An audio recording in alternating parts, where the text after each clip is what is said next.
Hey everyone, welcome to this explainer. I am absolutely thrilled you're tuning in today because we are about to embark on a really exciting journey. We're going to literally step out of the present moment and learn exactly how to talk about things that haven't even happened yet. If you've ever felt a bit stuck trying to describe your upcoming plans, your hopes, or just your predictions in English, you are definitely in the right place. Today is all about unlocking tomorrow.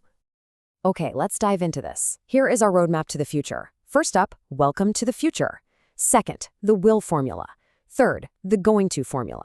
Fourth, the negative future. And finally, time to practice. Section 1, welcome to the future. Let's step right into the chronological classroom of English grammar, shall we? The absolute crucial point here is understanding exactly what this tense does. So, the simple future is used to talk about actions or events that will take place later. Simply put, these are things that just haven't happened yet. And honestly, mastering this concept is incredibly empowering. Once you get the hang of this, you instantly unlock the ability to talk about what you're doing tomorrow, where you might travel next week, or, what your big goals are for next year. It's basically your grammatical key to the future. Moving right along to Section 2, the will formula. All right, so in English, there are two main ways to express this simple future, and we're going to look at our very first path. Using the word will is incredibly common, and honestly, the best part is that it's beautifully simple. I actually like to deconstruct this formula like a super simple three-step math equation. Step 1, you start with your subject. That's the person or thing doing the action. Step 2, you just add the word will. And step 3, you finish with the base verb. Now that base verb is your absolute core ingredient. It's the purest form of the action word, no messy endings or changes added to it at all. Subject plus will plus base verb. Boom, it's really that easy. And this brilliantly illustrates the formula right in action. Let's look at these three exact examples straight from our source. First up, I will go to the store. See that? Subject I plus will plus the base verb go. Perfect. Next, she will help you with your homework. And finally, they will travel to Japan next year. You can see just how seamlessly that three-step equation works across totally different subjects and actions. It's foolproof. Which brings us to Section 3, the going to formula. Okay, here is our second path to the future. I'm going to be real with you right now. This one is slightly more complex than just using will, but it is absolutely just as essential for your everyday conversational English.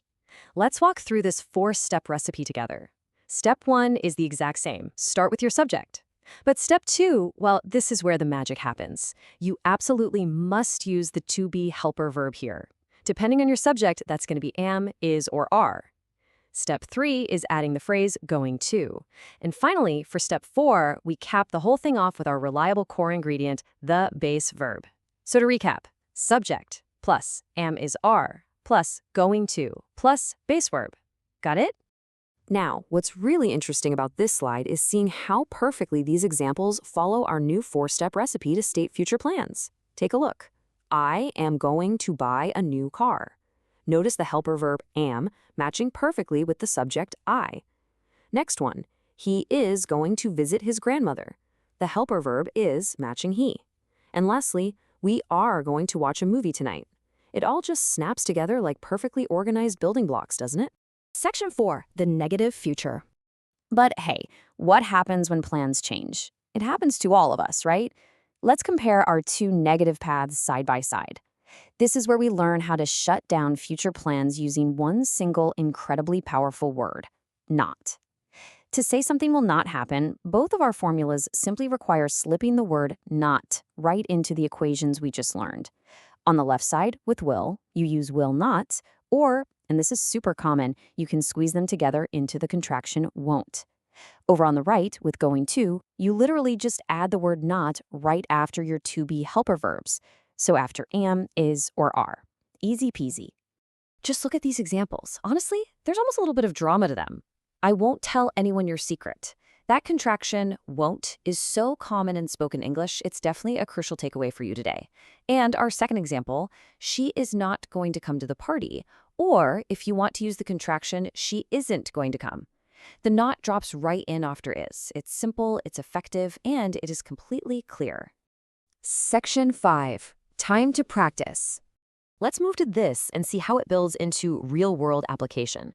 I'm going to challenge you right now to a rapid-fire interactive knowledge check based on everything we've covered. Here is our first blank. Number 1, I promise I blank call you tomorrow. Think about the formulas we just deconstructed. Which path to the future fits best here? Are you leaning toward will or going to? Go ahead and actively decide right now in your head. All right, number 2. Picture this scenario. You look up at the sky. Look at those dark clouds. It blank rain. You hear the urgency there, right? Based on the rules of our formulas, test your grammatical instincts. How would you fill in that blank to describe that impending downpour? And finally, number 3, they blank move to a new house next month. You know what? I am going to purposely leave this one totally unanswered for now. Look closely at the subject they. Look at the base verb move. Would you use will, or would you build out the going to formula with the correct to be helper? Pondering these blanks is exactly how you master the simple future. So, as we wrap up this explainer, I'll leave you with this provocative question. Now that you hold the keys to tomorrow, which path will you choose to describe what happens next?